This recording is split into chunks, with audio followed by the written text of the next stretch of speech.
Hello everyone and welcome back to another video and another F1 22 game experiment, because today we're going to be seeing what would happen if F1 had supercar engines.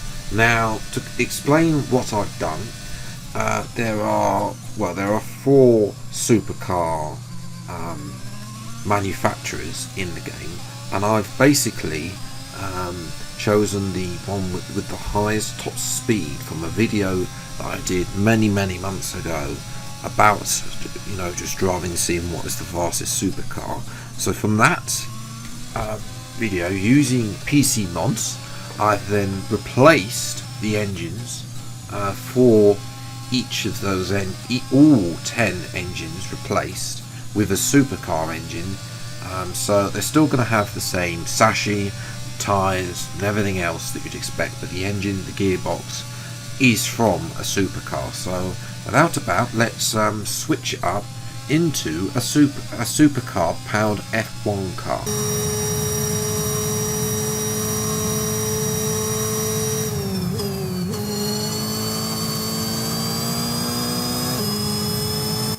Enter all the Ferrari powered cars, the Ferrari F8 Tributo, if I'm pronouncing correctly.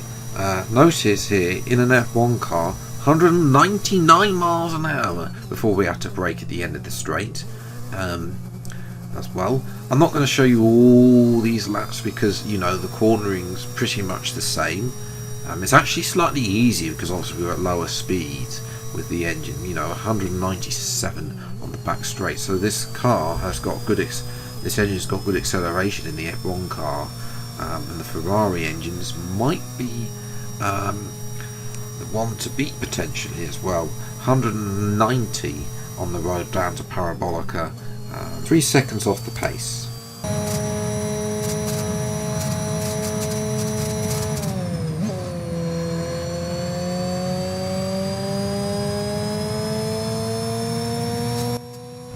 Now McLaren are supplying themselves and Williams, partly because it was either going to be they supply Williams or Alpine McLaren, and really given what happened with Oscar Piastri, I don't think McLaren would be quite so keen to supply Alpine with a supercar engine. So yeah, this one's slightly slower, but still going to be up there with the Ferrari in terms of straight line speed.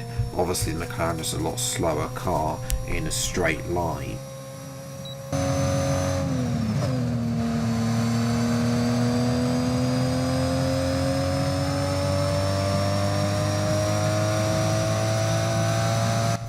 So Aston Martin, they're powering Red Bull, AlphaTauri and themselves. I feel that the other three suppliers of supercar engines currently would probably say no in real life, so leaving Aston Martin potentially as the one. But this is the slowest engine. It's faster than the safety car one, which I don't think is this engine from, but it's slow by quite some margin. We're looking at what, 8, 9, 10 seconds off the pace compared to 3 or 4 seconds off the pace, so expect this lot to be at the back.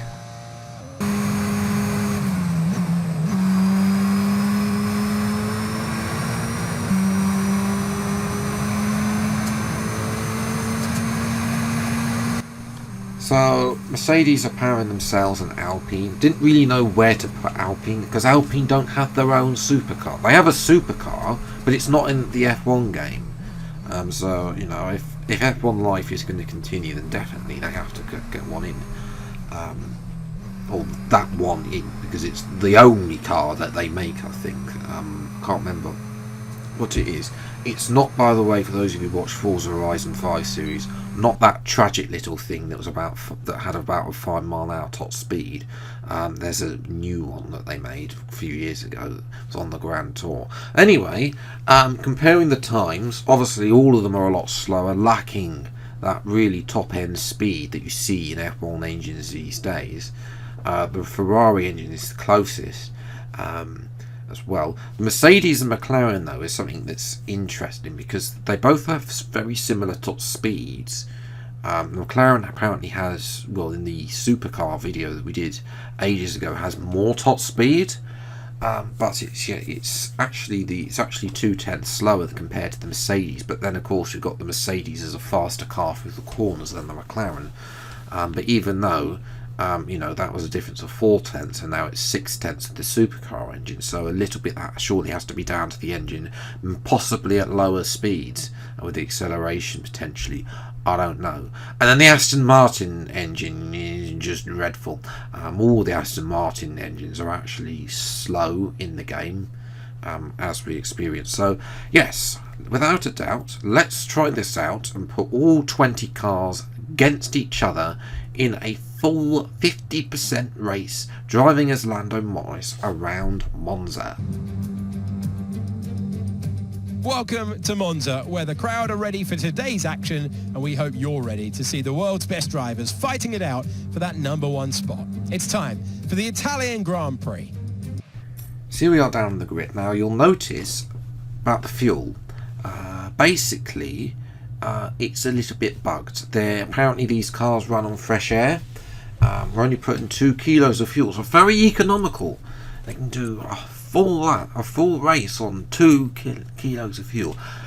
Basically, it's a little bit of a bug. I'm not going to lie, as well. So it doesn't matter anyway. It's its fuel makes very little difference anyway compared to everyone, and everyone's going to have the same fuel. We're not going to run out, by the way, because that's just going to stay at the same level it is. As vibrant lights are out, and away we go for this supercar race. Got a very different order after qualifying, with the Alphas up here, the Hasses, Max Verstappen, lowest qualifying since Belgium. For him, we're going to dart down the inside. Haas locks up, I think that's Magnussen. Ricciardo's on the inside. I'm going to try and get the better exit on him, but he just got so much traction out that turn 2, and we're unable to do it as we're watching. The locals will be happy with this because it's a Ferrari 1-2, ladies and gentlemen, as Leclerc leads Sainz. And then it's Alonso in P3, and the 2 Mercedes sandwiched in between that Alpine sandwich. But all of those 6 are starting to break away. We're going to have a dive on from a long way back on Daniel Ricciardo and move up another position up to P9. Again, Ricciardo comes back at us out of turn 2. We're going to deploy ERS all the way down here. At least ERS is working for this game experiment. All the way down the Curve Grande here up to this. We're going to squeeze Ricciardo to the inside. He'll brake early because obviously he's got to make that call, and we're just going to swoop from the outside and take the position up to P9. Next up is Bottas and Magnussen. As well, we've got a very good run through Parabolica, again deploying ERS, and now we're going to look at getting past, well, both of them. DRS has been enabled, but not until later this lap, as we're going to go 3 wide down to the first corner. Can we get this done under braking? Yes, we can. And up to P7, and Bottas and Magnussen continue to fight as well, which is good for us. Here's a replay. 3 wide going into the first corner then. Bottas doesn't, to be fair to Bottas, doesn't brake early. He's got a little bit of visual damage to the front wing. I shouldn't be too much for him. But he does up to P7. But Bottas already coming back at us then on lap number 3, down to the end of the Curve Grande. We block him off and retain P7. As well, and Bottas and Magnussen are just going to squabble amongst themselves now, as Ricciardo and Schumacher are also closing in on this little battle as well. But again, whoever's on the inside takes the curve and has the worst traction. Meanwhile, a long way behind, we've got Perez and Verstappen going side by side, and here's Perez going for the move, surely with DRS. Gasly, to be fair, in the background there, not doing too bad. I expect Gasly to be a little bit further back than that. As Magnussen has a go at Bottas, it's actually turned into him being overtaken by Daniel Ricciardo there as well. Up ahead, they're squabbling. This is for P2. We've got Sainz on the inside, getting 3 wide, and there goes through is George Russell. as well. Sainz will have the inside. That's going to mean he'll have the less traction on the Curve Grande, as Ricciardo now is now moving up to Bottas as well. So Ricciardo is on the move, and round the outside, that's the Mexican Grand Prix Ricciardo we saw the other day. Back to P2 though, we've got Sainz against Russell as well. In actual fact, yes, it is for P2, and there, the two Alpines there, Hamilton at the back, so he's been overtaken by Ocon there, as well, as there goes through, again, they're swapping positions left, right and centre, which is helping me, but then they, they stop fighting for a little bit, and then they all accelerate as well. And now, Russell tried to double an overtake on, I think that was Sainz, and then lost, on Ocon, and then lost out to Sainz, and then also Hamilton as well. As they're all fighting. That's Alonso has somehow managed to escape. You can see we've managed to try to get closer to them. 1.6 seconds. Ricciardo has a little bit of an issue behind, but I think he's going to get it solved as well, which is why he's 8.5 seconds. He was something like 6 seconds. He did break away from that lot as well. Haas will go on. 2.3 second stop, which is definitely good from the McLaren pit crew as well. And Ocon and Hamilton out in front. Hamilton, I think, was Hamilton behind Ocon as he came into the pits? I can't remember, but anyway, Hamilton leaves Ocon out of the pits. We've got Joe Latifi a long way behind, and Hamilton, as he comes out of the pits, gets stuck behind a lapped AlphaTauri Sonoda, and then so close with Sonoda's front wing there, as well, it takes the curb, but then Sonoda gets blue flags. But that's allowed Ocon to get in front of Hamilton, and there's been a commotion with Sonoda and Sainz. Yellow flags are out, we're into green flags, and we're just going to cruise right around the outside of Sainz and the Curva Grande. It gives the inside line and up to P6. So we've finally managed to make our advantage work. Sainz though is going to come back at us. We're going to have to squeeze him pretty much off to the wall and the grass, off circuit. He does go through a DRS, but then we're going to dive down the inside and try and keep the position here. A little bit of a dive on there, but I'm able to keep the position. There's both Mercedes now behind both Alpines, as Ricciardo has had a Spinala and he's not moving. And Magnussen makes contact with Stroll, I think, who's a lap down, and Stroll gets himself beached on the sausage curb, and he is going to get disqualified because he's just stuck there. Those two left side wheels are not going to move. And that, of course, brings out the safety car, which is going to bunch us up as well. So there isn't a chance to get another position here. Bear in mind, we've got to be wary of Sainz behind, who is in the fastest engine as well. So we'll have to wait and see about that. We've got Ricciardo though, who's got a lap car in between. What's happening here? There's a bit of smoke. Somebody's retiring and nobody can overtake. I think it's Ocon. It is Ocon.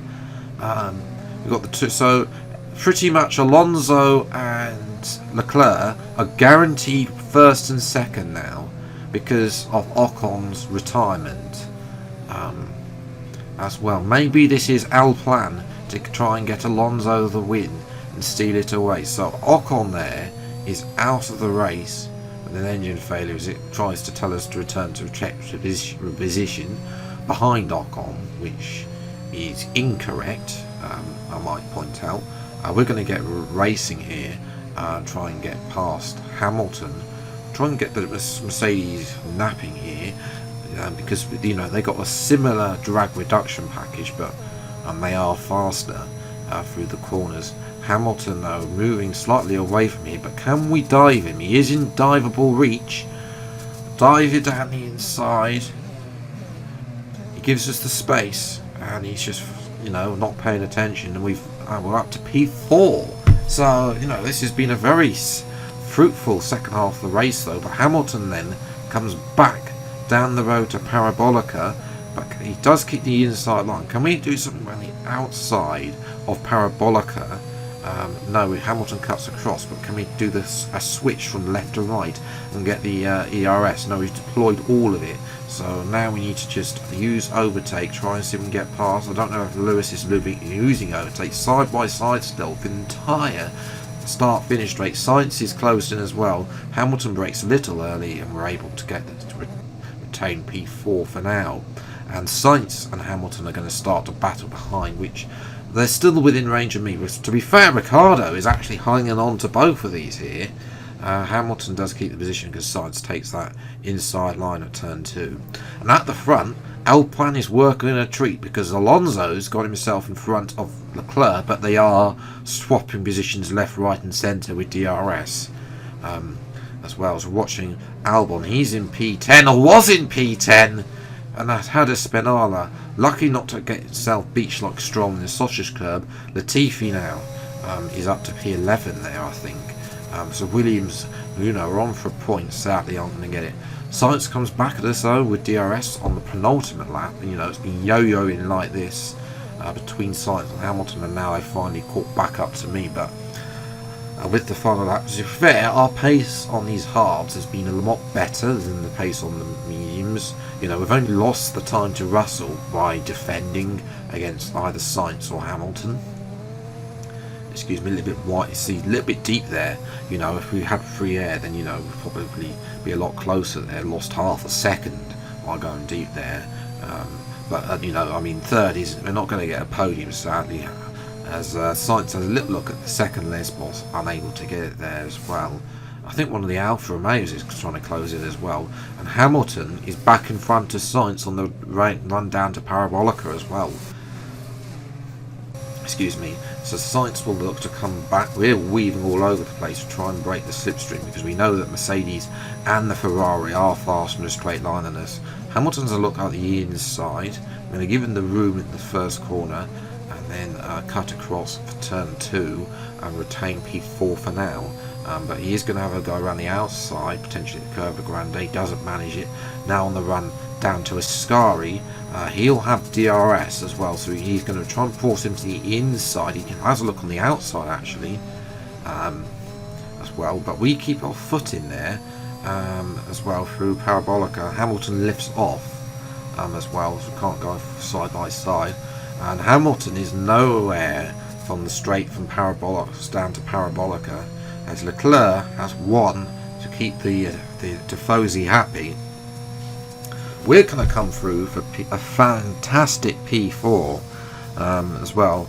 That was that was actually a good race. It's definitely not the first half where we couldn't, but we kept ourselves in there. Just we're consistent through the first half, and that gave us, when the safety car came out, when there was a bit of a kerfuffle with Tsunoda and Sainz. Sainz started on pole as well, so they'll be very disappointed. Our 27.6, not too bad compared to the others. Russell and Leclerc 27.0s as well. Albon sadly did catch up to his teammate in the end, but that was it. Arthur Williams, and then Ocon was actually the fastest man overall in the Alpine, the only man in the 26s actually. Some great pace there. Tsunoda's race was ruined by getting himself lapped really as well. Stroll also DNF'd out, as I say, he's disqualified. Schumacher also DNF'd with an engine failure as well during that race. So yes, that's where I'm going to leave for today's F1 22 game experiment. If you have enjoyed, leave a like, subscribe to the channel, and you see plenty more F1 22 game experiments as and when they come out. So if you've got any ideas that you want me to see me try out, then let me know in the comments below. Until the next video then, I'll see you next time. Take care. Thanks so much for watching. Enjoy your day, and goodbye.